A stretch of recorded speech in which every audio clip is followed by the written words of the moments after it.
Here's our first page, and then we'll kind of just let Callie start off on what she's been seeing in her perspective on this topic. All right, perfect. Um, yeah, so some of the challenges that we have been seeing here at Reviewer, overall, the biggest issues that we're seeing just is low participation rates in these award programs that you're running or member recognition programs. And we see that from year to year, you guys are running kind of the same programs just because it's always what you've done. These are always the awards that you've given, and this is always the way that they have ran. So today we're kind of here to give you guys some insights and just talk a little bit about how we can start to increase some of those engagement rates because we know the time and the effort and the lift that goes in by several people in your organizations into running these recognition programs. So we want to try to maximize the amount of engagement we're getting, members being involved in this, so that you're um, really getting your time's worth for all of this work that you're putting into these programs. All right, so here's some things that we have been seeing. Um, so to start out, the way we're seeing some of these recognition programs ran is with things like spreadsheets, downloading documents, AMSs. You're kind of using all of these different tools to kind of hack everything together. And we know as you guys running these programs, that can take a lot of time. It can be very time consuming. And we also understand that this most likely isn't the main part of your job or all of your responsibility in your organization. So our goal here at Reviewer is just to make that as streamlined as possible for you guys so that you're not using excess time for these programs that you could be using for other things that may also bring your organization a lot of value. All right, so first thing, we just want to kind of start off with building the framework for for these recognition programs. Um, every year, we're kind of seeing the same categories over and over. So we just kind of want to show you from nomination all the way to awards today.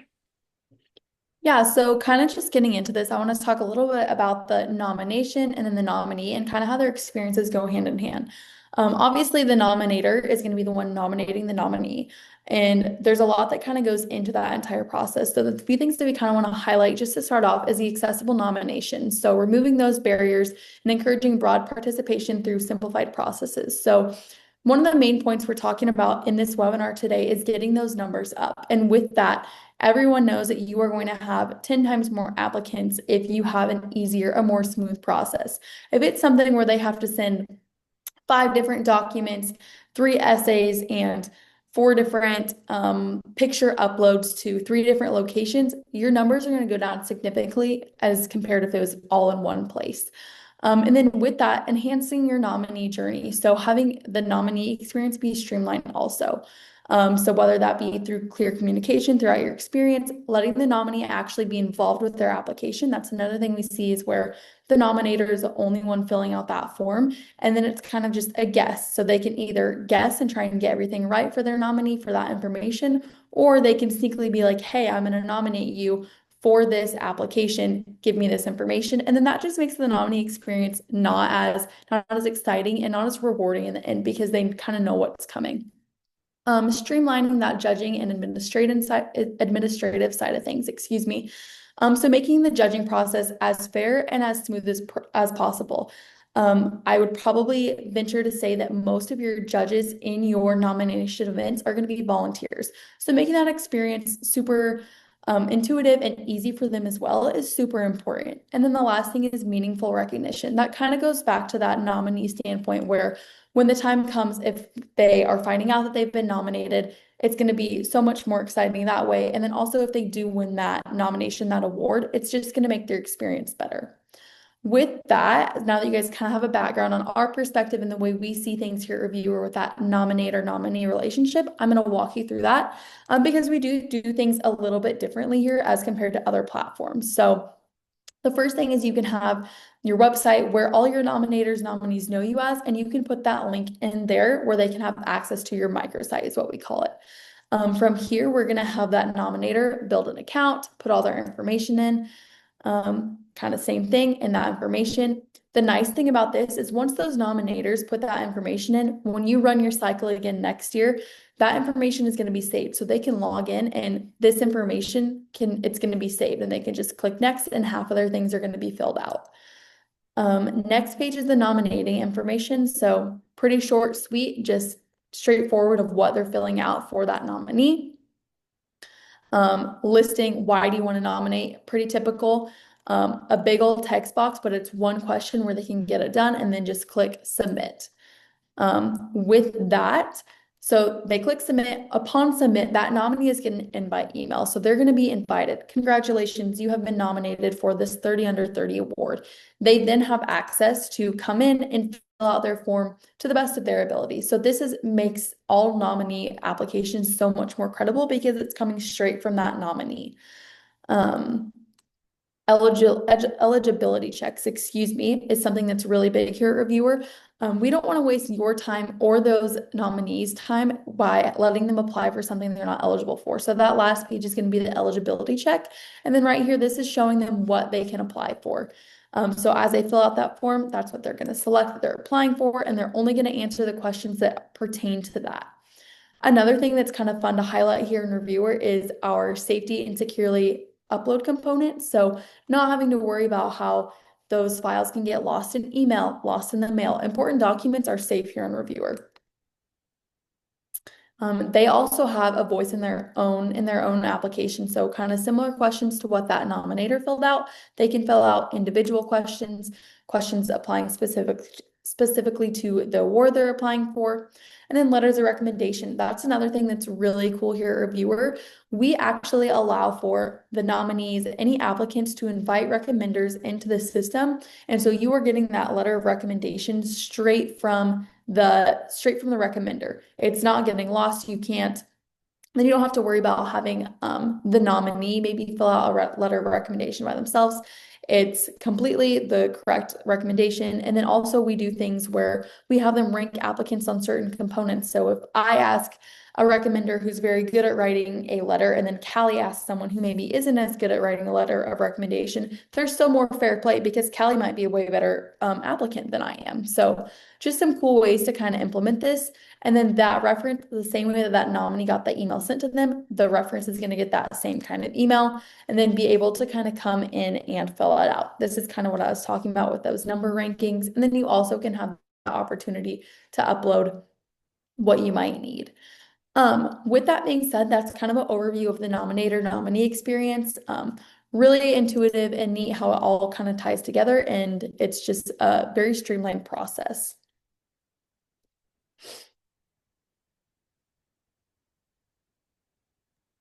Oh, sorry, I was muted. All right, we're going to move on with just walking you guys through a couple steps just based on our experience here at Reviewer. So to kind of start out, here at Reviewer, we have run thousands of different award programs over the years. We've been doing this for quite a while, so we have seen lots of different organizations come through, but we kind of learned the ins and outs and the best practices, and the different ways that we see some of these associations engaging a broader part of their membership. Um, so the first step that we want to start with is just creating your categories for your different awards. Something that we've seen is people not necessarily thinking about the entire demographic of their membership. They might only be thinking of typically people who are more involved in their organizations, and who already engage in things, attend events, come to conferences. But what we've really seen here at Reviewer to be helpful is also thinking about the younger generation and trying to pull new and younger people into your organizations and kind of get them involved and make them feel like they are a part of it. Um, and just from our experience, we have seen most of our associations struggle the most with younger people. So some things that we have kind of seen some of our associations doing is running awards for the entire demographic of their membership. So that may be like a 30 under 30 award and then also a lifetime achievement award. So making sure that we're picking those awards categories for something that everybody can fit into. You have a bucket for everybody in your membership base to find something that they could apply for. Yeah, kind of pulling that back into our main topic of this webinar is bringing our numbers up. We want to have more people apply. We don't want to do the same old as last year. So the career stage categories is a really good way to implement that, is allowing there to be categories, awards, whatever it might be for every stage of life that's in your association. It's just important to get everyone involved, especially with that younger generation, where that is typically where it's harder to get people to be nominated or anything for those awards. Making sure that there are categories, awards that they are able to apply for. Eventually, you're not going to have those older people in the association, and so you have to have people that are going to fill in and take up that kind of space. With that function-based recognition. So not making it super specific to any department, making sure that there is a diverse amount of rewards based on what they do, whether that be in your technical department, your leadership department, where they kind of shine is going to be, you want to have an opportunity for everyone. With that, also organization size tiers. So you're going to have really big businesses apply, and then you're going to have your small businesses, making sure again that there's something for everything, because that's going to put a sour taste in someone's mouth if you're only going to have award opportunities for those who are excelling in sales numbers specifically, but they might be not doing as well as that small business. It's just the scaling of it. So making sure that there's something scalable for everyone. And the last thing is innovation and growth. So whether that be, again, kind of similar to the last one, where we're hitting those really, really high milestones, but also you have to hit your first milestone to get to that last one. So really having an opportunity for everyone is, again, just something that's going to implement and bring your numbers up for awards.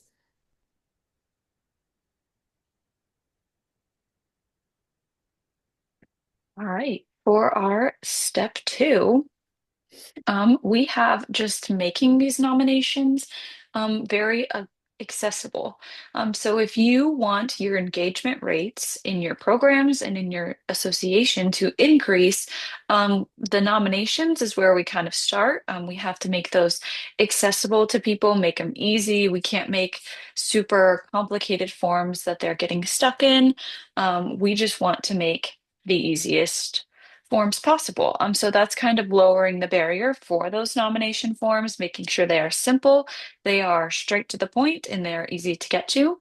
One thing we've also seen here at Reviewer that we do that's just had added a lot of value is making them mobile optimized. So something that you can access online. You can do it anytime, anywhere, any place. So they can just sit down on their phone or computer in the office, at home, whatever that may look like, and be able to fill out these nominations. Yeah, another thing with that, AMS integration. So having that a single sign-on feature, kind of what we talked about earlier. Also, if you have created an account in the past, you're going to have pre-populated information. So that's going to speed up your application process. Again, the easier the better. The easier it is, the more numbers you're going to get. Kind of things like that. And then auto category matching. So also kind of touched on earlier, where they are only going to be given the recommendations, only have access to those applications they're eligible for. So again, saving everyone's time, whether that be you guys as admin or the actual applicant, the nominator, anything kind of along those lines. We're going to save everyone time because we're going to auto match them based on the categories they apply for. which also just again makes that experience easier. They don't have to do a guessing game of, oh, which category do I apply for? Which one best suits me? Because we're gonna tell them that. All right, and moving on to our step three, we really want to focus on the nominee in this area. So these are the people that are being nominated for these awards. We want this to be a great experience for them. Even if they are not chosen, we still want them to have that great experience because then they are more likely to just get involved with the organization in general because they had this contact point. So we want to give them the absolute best possible experience that we can when they are nominated, hoping that they will feel more attached to your organization, like they have more of a connection, and then you'll hopefully see them attending more events, signing up for things, and this is kind of the in for that. Yeah, so kind of to start off, based on what Kelly just said, automated notification. So this is kind of what we touched on earlier, where as soon as the nominator nominates them, that nominee is going to get an email and they are going to be able to start their nominee application, excuse me, and be able to submit that. They're going to get updates. They're going to know the next steps. They're going to know what they need to do. Throughout the whole process, they're going to be notified. They're going to be kept in the loop. And that's automated. That is one less step that you guys don't have to do because they're going to get this automatically. So your emails that are coming in asking about the updates, the timelines, they're going to decrease significantly because they're getting that automatic notification. Comprehensive profile creation. So creating those detailed applications with supporting materials and achievements. They are able to kind of put everything that they need to in that one spot. It's going to save, it's going to repopulate for their next application, just makes their profile creation super a good experience. Reference collection, same thing where it's automated. Those reference are going to come in, they're going to be able to do it on their own, submit, you're going to know that that's their reference. Nothing has been messed with at all. It's all just going to be right there. Super good experience there. And then progress communication. So regular updates throughout the whole review process. So whether that be while they're being scored or whether that be their status of their application has been updated, just the plain submission confirmation message. Their letter of recommendation has been submitted. Pretty much every step of the way, we can send emails, we can update them, and just keep them communicated, keep them in the loop because that's going to make anyone's experience be better when they're updated and they know what's going on with their application. All right, now we have our step four. We are kind of shifting our focus to the people judging these awards and the administrators, which is probably you guys putting these awards on. So our main focus in this area, it is sometimes our judging is overlooked. We don't necessarily think about them when we are planning these out. And we feel here at Reviewer, like if your judges are having the easiest, best experience and able to judge at their best, that helps create a fair and consistent evaluation process for all of these people for all of your nominees that you have. So we want you to be able to be confident in your process when everything is said and done and the awards are given out. And we feel like this judging piece of the process is that end that sometimes gets missed. So we definitely just want to touch on some of the ways that you might be able to improve that judging process. Yeah, so just a few points I'm going to touch on, and then I'm going to show you what the judge's experience is like so you guys can really see how easy it is for them.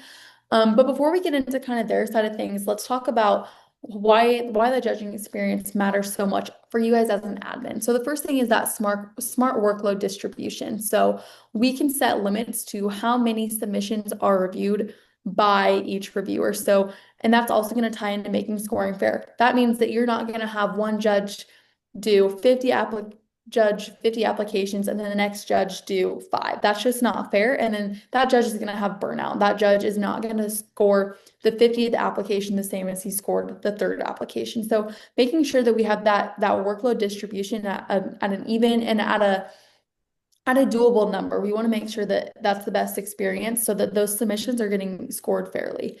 With that qualitative scoring framework. So kind of how we talked about with the references of one reference's writing ability compared to the next. Same thing with the judging. So if we're going to judge based on how someone wrote or anything like that, we don't want emotional responses from the judges. We want a 1 through 5 scoring where it's not going to be not applicable.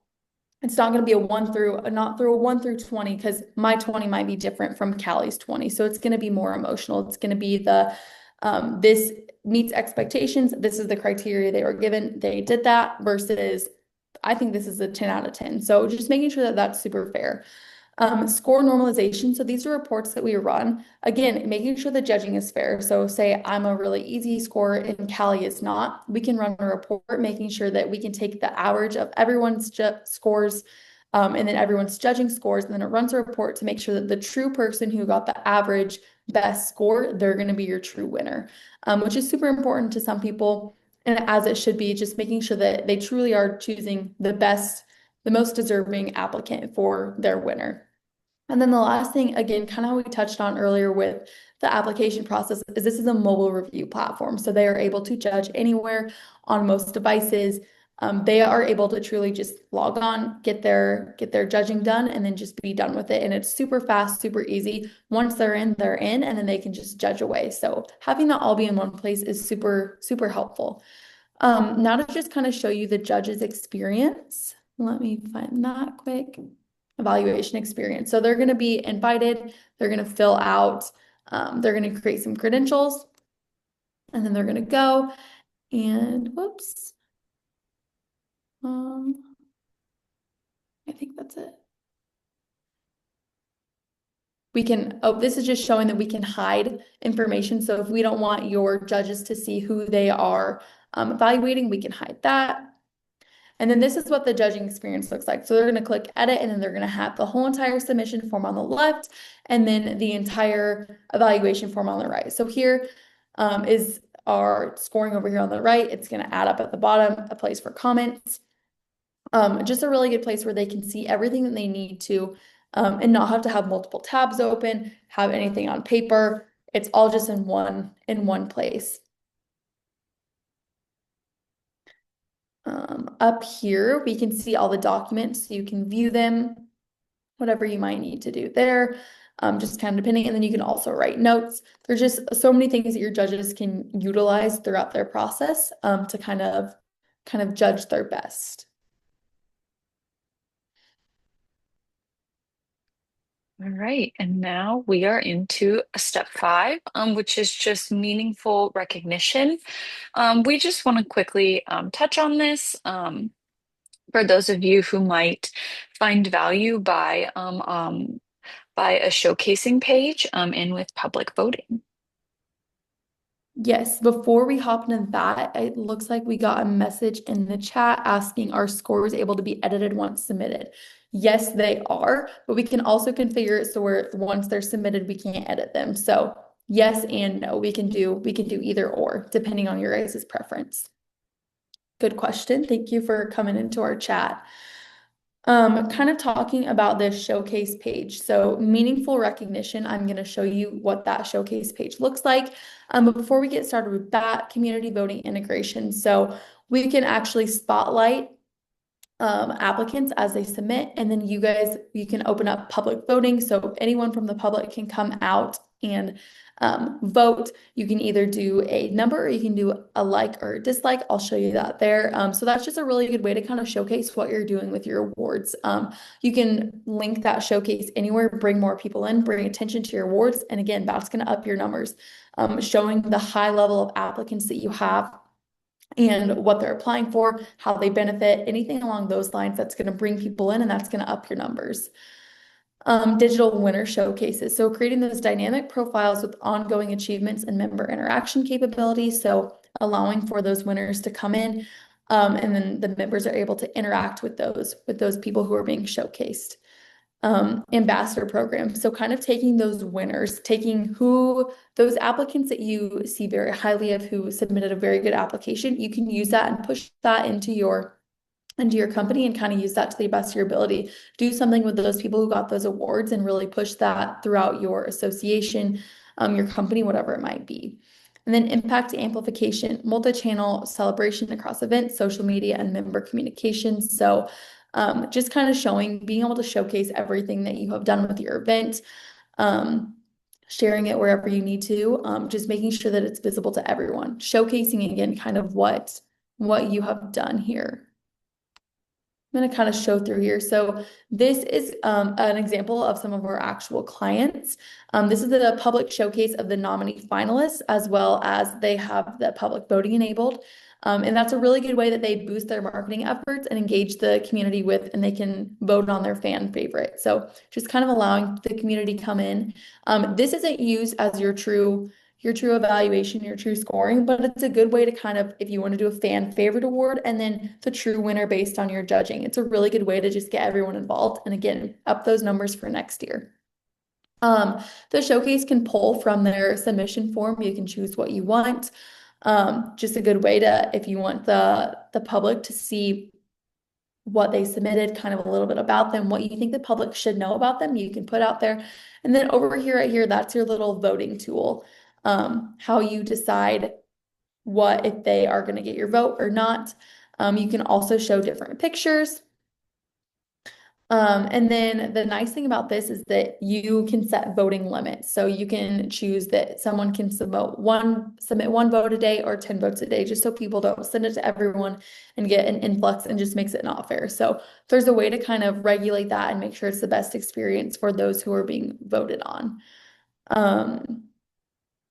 Yeah, and then kind of there's a real-time view of reviewers, their scores, anything along those lines. But we'll hop back over here and then head to our next slide. All right, and really quickly, before we move on, Hallie, we had a great question in the chat. If you just want to explain a little bit about the score normalization quickly, just kind of give a little detail of what that is.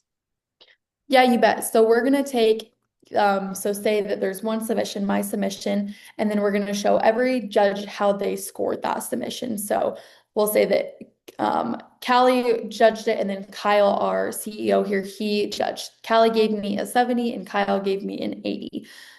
From there, they're going to take the average scores that they gave other applicants and then average out what their best score is. And then from there, you're going to take the best score overall. And then based on the specific submission, you're going to take it from everyone. And then basically it just gets an average score that Callie gives each submission and then average score that my submission got from all reviewers. And based on that, that's going to give us who truly got the best score based on the difficulty of scoring and then based on who the judges truly did score the highest, if that kind of makes sense. And then if you want, we can send a little bit more information about that after this call.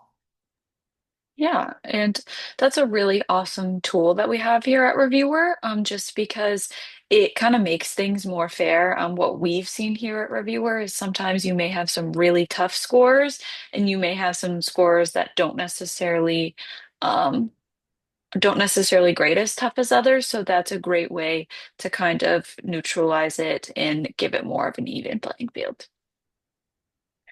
All right, and then on to our last little piece here, which is year-round recognition and member value. So I don't know if you guys have ever seen the Hunger Games, but one thing that they do with all of these people that are chosen to be in the Hunger Games is before, to kind of get some excitement, they parade these people all around all the different territories. They're showing them off. They're taking them in and out of all of these different things, putting them everywhere, kind of turning them into public figures. So that kind of model is what we like to recommend here at Reviewer. So this doesn't just stop at the moment that they get awarded and then you just put it up on your website that they're awarded and that's that. This is a really great opportunity for you to kind of use these people for some content and for to get other members excited. So that may be things like having them give speeches and different things on your social media, or if you do have those public profiles, that's a great way for people to actually look through the different people and see what they were awarded for and give them more background. And it just feels more personal than just having an awards page on your website, where you have just each person who's won for the last 20 years listed. This is a way to kind of show them off, and then they can also share some of those things. So that's just a piece that we have definitely seen work really well here at Reviewer. So we just wanted to leave you off with that. It's just making sure that once that program ends, you are still using that person and advertising it throughout the whole year to gain some kind of traction before you're actually having your nominations come in. Yes. All right. And then I think that is all we have for you guys today. So now we kind of just want to open up the chat, give a little Q&A if there's anything that you didn't understand or you want us to kind of go back or touch on, or any questions that you might have. I just popped a link in the chat for you guys. We understand that some of you may be here just for tips and tricks and kind of things to do next. But if some of you are wondering maybe some of our more advanced features or how your specific program can look in Reviewer, you can click that link that I put in the chat. You can book a meeting with someone from our team, and they can kind of walk you step by step through all that Reviewer offers, and then maybe how your program might possibly look in Reviewer and the things that we can offer for you guys. So yeah, the chat is open. Feel free to ask your questions.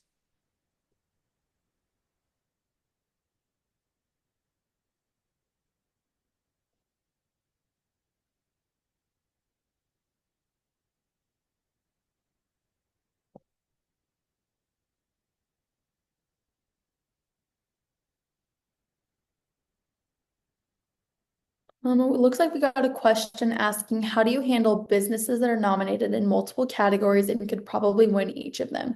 So there's a couple ways that we can do that. The first thing is if you do not want applicants or nominators to be able to nominate in more than one event, we can set it up to where they're only eligible to nominate in one. Um, we would do that with a question where they're only allowed to select one. If you wanted to do it where they are able to be nominated in more or apply for more than one category, we would do a multiple selection option. And then from there, we would probably, if you want them to be able to apply in all of them, what we do is we do this thing called auto grouping.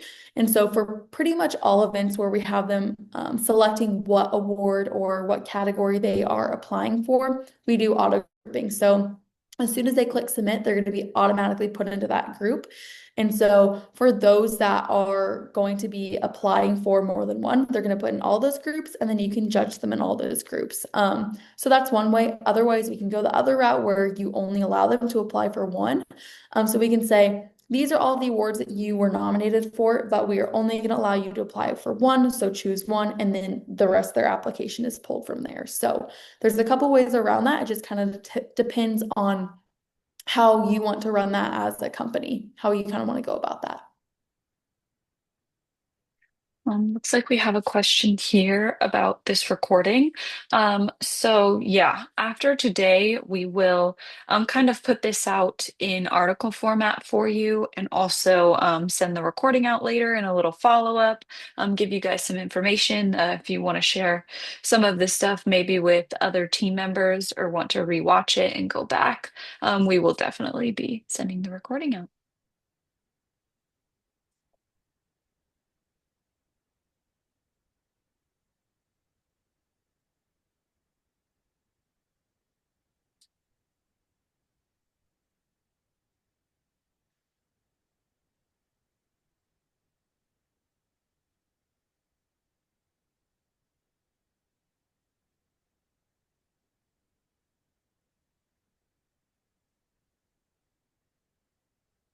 All right, if we have any other questions, you can drop them in the chat. Um, We're here to answer whatever. If you also want us to go back in the slides anywhere, for Hallie to go back into reviewer and kind of show you some things, we can also do that as well.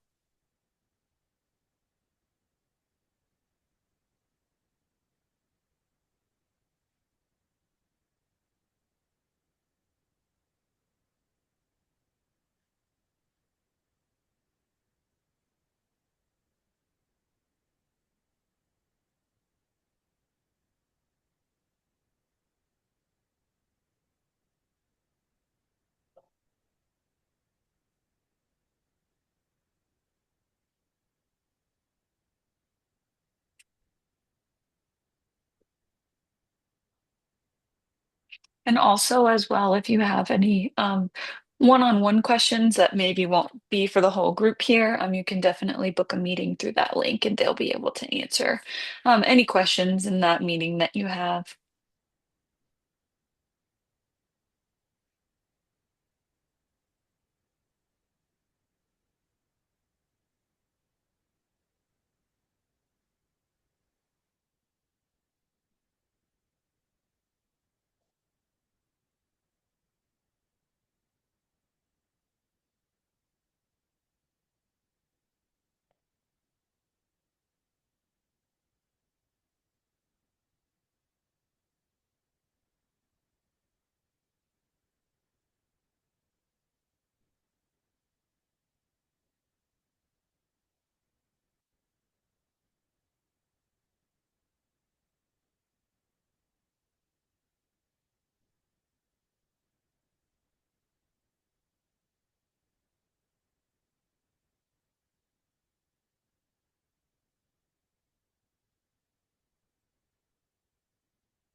All right. Do we have any last minute questions before we hop off here?